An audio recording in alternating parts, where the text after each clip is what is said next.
entrevista do dia, no Giro Estadual de Notícias. Você bem informado. No último dia 5 de maio foi comemorado o Dia Nacional do Uso Racional de Medicamentos e o Conselho Federal de Farmácia lançou uma campanha que destaca a confiança da população no farmacêutico como profissional essencial à segurança do paciente no uso de medicamentos. E para poder falar um pouco mais conosco sobre esse e outros assuntos, eu estou tendo o prazer de receber aqui no nosso estúdio mais uma vez a Daniele Proença, ela que é a presidente do Conselho Regional de Farmácia de Mato Grosso do Sul. Bom dia, Daniele. Obrigado pela participação. Bom dia, eu que agradeço a oportunidade de mais uma vez estar aqui presente falando de uma situação tão importante que a população faz uso dos medicamentos, né? É verdade. Inclusive, Daniele, nós abrimos a edição de hoje falando um pouquinho mais de saúde, né? Falamos, inclusive, desse frio.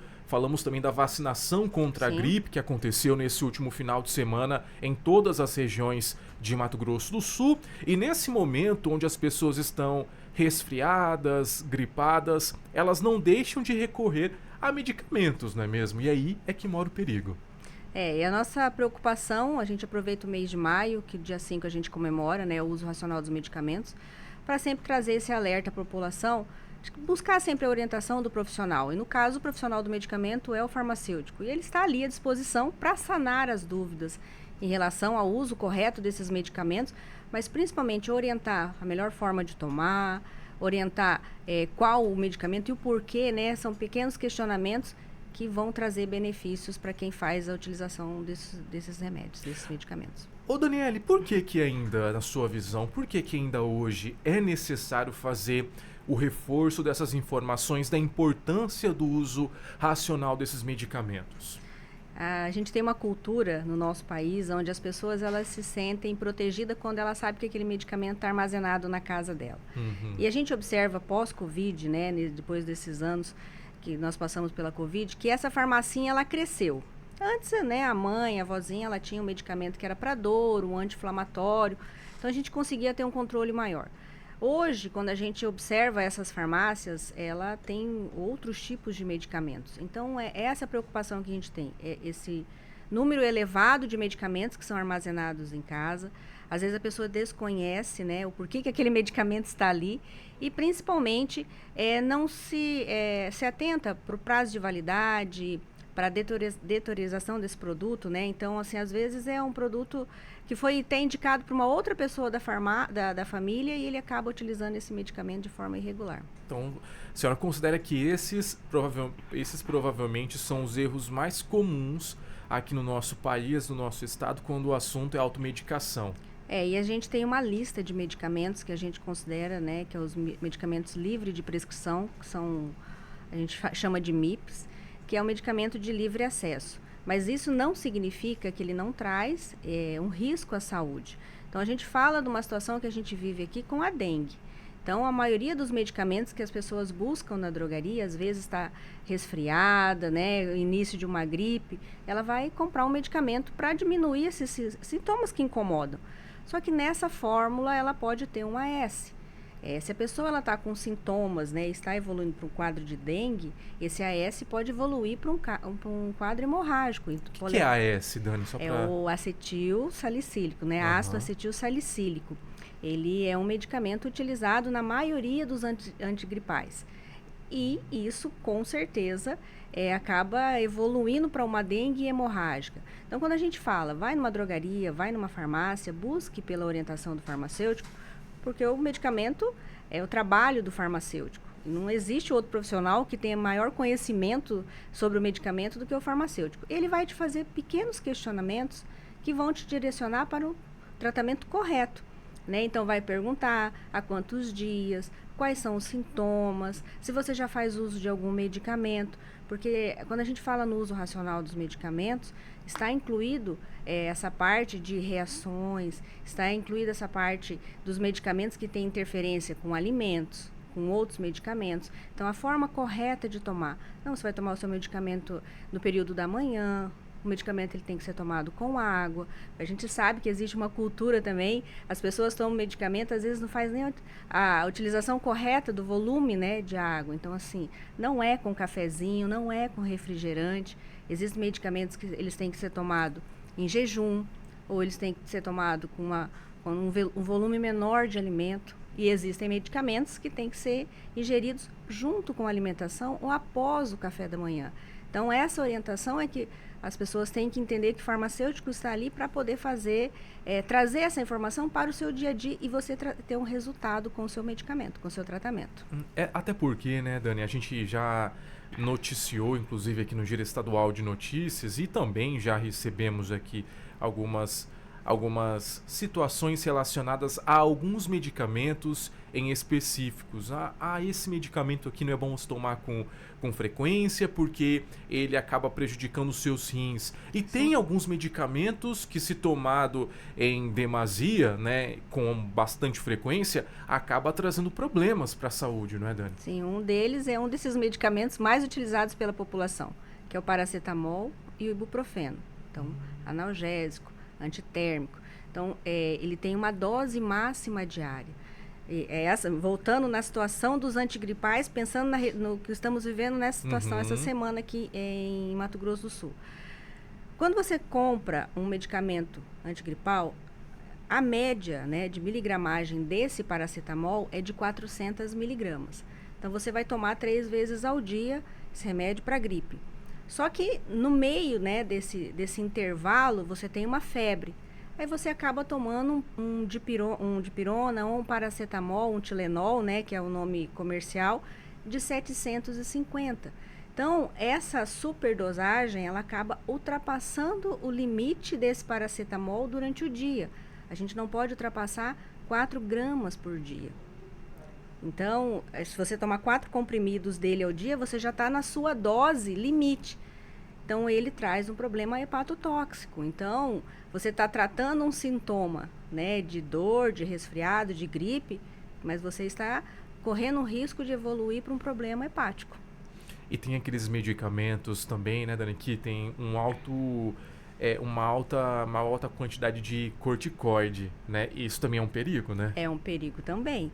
Então, mais uma vez reforçando, você vai comprar o seu medicamento, converse com o farmacêutico, fala, a população, ela tem que entender assim, ela tem o direito de ser atendido por um profissional farmacêutico. Nós somos o profissional do medicamento e temos todos os conhecimentos para sanar as dúvidas e te orientar de forma correta.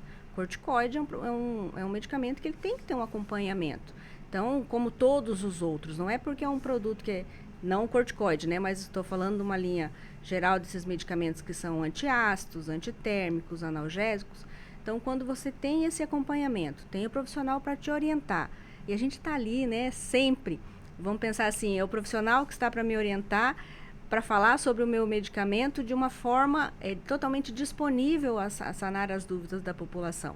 Então, quando a gente faz esse trabalho no conselho, né, que a gente vem fazendo um acolhimento maior, capacitando esse profissional, é para que ele realmente tenha todas as informações necessárias para sanar a dúvida da população e, com isso, a gente evitar a automedicação, mas principalmente as intoxicações.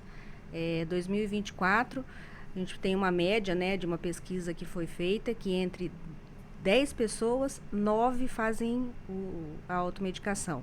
E também um número alarmante, que é mais de 20 mil pessoas que vieram a óbito em 2024 por esse tipo de automedicação e acabaram com problema de intoxicação.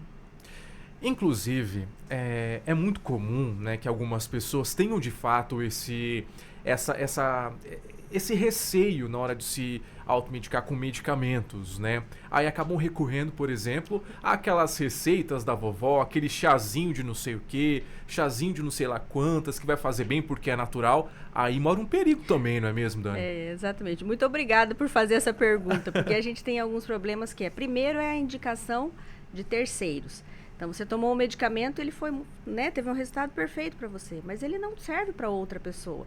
E você sabe quando um colega, um familiar chega até você e fala, hoje eu não estou muito bem, eu estou indisposto, eu estou com uma dor de garganta, eu estou com uma dor de cabeça, você acaba indicando aquele medicamento que você tomou, que está guardado ali na sua gaveta, mas você não sabe por quanto tempo ela está ali, né? Está guardado ali. E essa situação, como eu falei, os medicamentos, eles têm interações. Então, medicamento, alimento, medicamento, os chazinhos, né? Então, eu vou dar um exemplo muito simples. Tem um chá que a maioria das pessoas utiliza, que é o chá de hibisco. Ele é muito bom. Só que para uma pessoa que é hipertensa, que faz uso de medicamentos para baixar a pressão, ele não pode ser utilizado. Pessoas idosas não podem utilizar ginkgo biloba. Claro, desde que tenha um acompanhamento do profissional, você pode fazer uso. Mas esse tipo de informação é que precisa chegar até a população. Antes de você começar qualquer tratamento, converse com o profissional para ele sanar todas as dúvidas. E as pessoas fazem uso de tereré na nossa região também. Muito. E as pessoas sabem, a gente sabe, tem o costume de pegar, macerar e colocar junto com a erva mate. Então, isso também traz um risco. Porque às vezes você está tomando um tereré, um mate, um chazinho, buscando uma melhora nos seus sintomas, mas você acaba interferindo na ação do seu medicamento, no seu tratamento. Então, tá dado o recado. Inclusive, a gente recebeu aqui uma mensagem, Dani, da Márcia, lá do município de Maracaju. Ela gostaria de saber qual medicamento que acaba trazendo prejuízos para os rins. Todos os medicamentos, né? Se a gente for pensar, todo medicamento que ele é utilizado, além da dose e sem uma orientação, ele acaba interferindo não só no rim, mas também na parte hepática, né? Então, a gente precisa ter esse cuidado. A primeira pergunta que a população tem que ter é: por que esse medicamento, que eu estou fazendo uso desse medicamento? Eu tenho esse medicamento armazenado na minha casa. Por quê? Quem me prescreveu? Por que eu estou fazendo a utilização? Foi uma indicação de terceiro? E sempre reforçar que a gente tem que tomar no mínimo 2 litros de água por dia. E essa ingesta de água, ela é muito importante no momento que você está fazendo a utilização dos seus medicamentos. O medicamento ele tem que ser tomado com um volume pelo menos de 200 ml de água. Então, se ela tiver esses cuidados, vou tomar o meu medicamento de dose diária, todo dia às 8 horas da manhã. Reserve uma quantidade boa de no mínimo 200 ml. A gente sempre dá o exemplo daquele copo de requeijão, né? Uhum. Que a média é de 120 ml. Então, que pelo menos 2 copos daquele, um antes do medicamento, um depois. A gente sabe que existem algumas pessoas idosas, algumas pessoas que realmente ela tem uma certa resistência a tomar um volume tão grande de água. Mas que você encontre a sua dose, que você consiga, né, fazer essa utilização, mas que a gente sempre reforça. Não tome seu medicamento sem que esteja junto com a água. Ô, Daniele, um outro detalhe, eu até fiz a pergunta no começo, você falou para mim que tem alguns medicamentos, todos os medicamentos é necessário ter muita cautela na hora de fazer o consumo, né? Mas tem aqueles medicamentos que realmente a cautela deve ser um pouco maior. Quais são os medicamentos que é necessário tomar muito cuidado na hora de fazer, na hora de consumir? Qual que é mesmo? Você tinha comentado comigo no início da entrevista. A gente falando dos medicamentos que são livres, né? Que são aqueles medicamentos que estão na drogaria e na farmácia, estão incluídos paracetamol, dipirona, ibuprofeno, antiácidos, que eles estão ali, eles não precisam de uma prescrição para serem adquiridos, mas precisa da orientação do farmacêutico. O AS, ele traz riscos, né, de morte quando utilizado com uma pessoa que está com dengue, porque ela pode evoluir para um processo de uma dengue hemorrágica.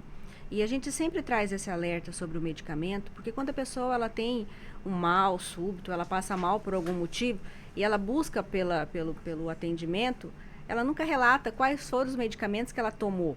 E isso é importante também, mas principalmente na hora da consulta. Quando você for passar por uma consulta com um profissional de saúde, você sempre relatar quais são os medicamentos que você está tomando. Se você é hipertenso, se você é diabético, se você está em algum tratamento com antibiótico, porque o antibiótico é um medicamento que tem várias interferências. Então, é importante a gente sempre relatar sobre isso. E uma outra coisa também, que é bom a gente reforçar, é a respeito das canetinhas emagrecedoras. Boa. Que viraram moda agora. Então, a partir do dia 24 agora, elas passam a ter um controle maior, né? Então, precisa de uma receita médica para que você possa comprar. Essa receita ela vai ficar na farmácia, você também busca pela orientação do farmacêutico como a melhor forma da aplicação, a dose, quais são as reações. Então, tudo aquilo que tem um controle é porque a gente tem um problema relacionado. Então, para que a população tenha sempre esse alerta. Os medicamentos que estão começando a ser comercializados aqui no Brasil, eles têm um registro para ser comercializado aqui. Então, a gente não pode atravessar, né, a fronteira e tentar adquirir de uma outra forma esse medicamento, porque a gente não tem rastreabilidade, a gente não tem controle e você pode colocar a sua vida em risco. Muito bem colocado. Ô Daniele, nós estamos comentando aqui justamente desses cuidados que a população precisa ter na hora de fazer um armazenamento adequado dos medicamentos. Em alguns casos, aquele dipirona, de comprimido, está lá há muito tempo dentro da gaveta. E aí a pessoa acaba indicando para um colega, para um amigo que está com dor de cabeça também, e por um acaso aquele medicamento pode estar estragado, já pode estar vencido. Como que o Conselho hoje vem atuando na parte da fiscalização nas farmácias, justamente nos cuidados ao prazo de validade daqueles medicamentos dentro das farmácias, nas gôndolas? Vocês têm fiscalizado bastante, têm encontrado, têm autuado algumas farmácias no que diz respeito a esses medicamentos que estão mal armazenados ou até mesmo vencidos? Esse tipo de controle é feito pelo farmacêutico responsável técnico do estabelecimento, então a gente tem todo o registro e esse acompanhamento dos medicamentos que estão em prateleira. O Conselho a gente sempre faz de 2 ou 3 vezes ao ano os drives, né? Participa dos drives. É a oportunidade que a população tem de fazer esse descarte correto desses medicamentos. Porque o medicamento, para que ele seja feito o descarte correto, ele tem que passar por uma incineração. Então, esse ano nós já fizemos um drive. Então, a gente fala, em média, 120 quilos de medicamentos em desuso, né, vencidos. E quando a gente fala nesse volume, são só os medicamentos, descartando caixinhas, as bulas. Então, é um volume muito grande de medicamentos para serem recolhidos em 2 dias, né? De medicamentos que a gente tira de dentro da casa da população. E é um risco, porque esse medicamento vencido, esse medicamento que você comprou uma caixinha com 30, só que você utilizou só 14. Esses 16 comprimidos que ficam armazenados ali de forma, numa mesa, num armário, de livre acesso para toda a família, é um risco. Então, a gente, quando fala em risco, a gente considera crianças, idosos e os pets, né? Que às vezes, essa pequena indução que às vezes a família faz com a criança, de falar assim, você precisa tomar essa balinha, né? Ela tem um sabor agradável. A gente acaba induzindo a criança a acreditar que todo aquele medicamento, tudo que ela encontrar, é um doce, é alguma coisa que vai fazer uma coisa boa, né? Então, a gente tem que ter esse cuidado aonde está armazenando esse medicamento também. Não pode ficar em cima da geladeira, ele não pode ficar em cima do micro-ondas, ele não pode ficar próximo à televisão, pela proteção do medicamento. E também não pode ficar dentro do armário, dentro do banheiro. Pega muita umidade, muito calor. Então, você tem que ter um armário reservado, longe do alcance de crianças, que tenha uma ventilação, que seja longe dos raios solares. Então, isso também está protegendo a sociedade, mas o medicamento também. Agora são 8h24 em Mato Grosso do Sul. Eu estou conversando com a Daniele Proença, presidente do Conselho Regional de Farmácia de Mato Grosso do Sul. Ô Daniele, agora nesse atual momento em que nós vivemos, a inteligência artificial está fazendo um sucesso, né? Inclusive, muitas pessoas já estão tendo acesso à inteligência artificial. E não é muito comum, não é muito difícil de encontrar aquela pessoa que vai lá, digita lá no ChatGPT, estou com dor de cabeça, estou sentindo dor de estômago, qual medicamento tomar? Ela vai lá, escreve tudo para você. Como que hoje o Conselho vem encarando essa atual realidade? Como que vocês enxergam esse momento? É uma situação, eu sempre falo assim, a inteligência artificial ela veio para nos auxiliar muito, mas a gente não pode utilizar de forma equivocada. Sim. Então, assim, a gente sabe das pesquisas que existem, né, tanto utilizando a inteligência artificial, mas também utilizando as nossas plataformas de informação, mas isso a gente não pode deixar que ultrapasse o limite e os valores do ser humano, né, desse conhecimento que a gente tem. E quando eu venho falar do conselho, quando eu venho falar do profissional farmacêutico, que é o profissional do medicamento, é isso que a gente precisa reforçar sempre para toda a população, para a comunidade. Vocês têm um profissional do medicamento que pode fazer essa orientação que está ali no balcão da farmácia. Então, cada vez que você for comprar o seu medicamento, você tiver a dúvida sobre o medicamento, converse com o farmacêutico. Ele sim pode te dar essas informações corretas. Esse uso da inteligência artificial, esse uso de plataformas para pesquisa, ele está falando num universo onde envolve todas as pessoas. E somos seres individuais. Cada um tem um tipo de estrutura corporal, cada um tem um tipo de problemas relacionadas, né, ao seu dia a dia. Então, assim, às vezes uma prescrição, ela tá tomar um comprimido ao dia, mas eu perguntei para você qual é o seu dia, né, como que você faz, transforma o seu dia a dia. Então, é isso, é essa busca pela orientação do profissional que vai te trazer todas as informações de forma correta e você não vai colocar em risco a sua vida, né, ou a vida de algum familiar. Baseado no seu perfil, né, na sua idade, na sua pesagem. Exatamente. Se você é homem, se você é mulher, então difere muito de caso para caso. Agora são 8h26 em Mato Grosso do Sul. Eu conversei com a presidente do Conselho Regional de Farmácia aqui do nosso estado, a Daniele Proença. Daniele, muito obrigado pela sua participação. Antes de encerrar o nosso bate-papo, eu gostaria que você passasse um alerta, né? Passasse um conselho aí para quem está nos escutando e que faz o uso desenfreado de medicamentos. Primeiro, eu gostaria de reforçar que vocês têm um profissional altamente capacitado, com todo o conhecimento do medicamento. O farmacêutico, ele faz tudo que envolve o medicamento, nós estamos em todos os processos. Então, não tem um profissional que conheça mais o medicamento do que o farmacêutico. Que a população busque por esse profissional que está ali à disposição para responder tudo que a população busca dessa orientação, desse cuidado. Que a gente sempre faça o uso racional dos medicamentos. O uso racional é você utilizar o medicamento certo, pelo período correto e trazendo os benefícios que às vezes, a diminuição, né, do gasto que a pessoa vai ter comprando medicamentos que ela não vai utilizar. E a gente reforçar sempre que o farmacêutico está à disposição da população e que a gente também, o Conselho, está à disposição para sanar dúvidas, para trazer essa orientação e sempre reforçando que nós somos o profissional de saúde mais próximo da população. Muito bem, muito obrigado, Daniele Proença, presidente do Conselho Regional de Farmácia aqui de Mato Grosso do Sul. Antes de encerrar, Dani, você disse que tivemos aí a primeira edição do Drive-Thru, né? Já tem uma previsão para acontecer a segunda edição? Sim, a gente já tem uma data, não vou falar ainda porque a gente claro. Está na organização, mas como eu falei, normalmente a gente faz de 3 a 4 ao ano. Então perfeito. É a oportunidade. Se você tem esse medicamento na sua casa, se você quer fazer o descarte correto, pode esperar pelo Drive, mas também nós temos uma lei estadual em Mato Grosso do Sul, onde torna compulsório. Então, se você tem um medicamento na sua casa que está vencido, você pode levar numa unidade de saúde ou você pode entregar na farmácia ou na drogaria.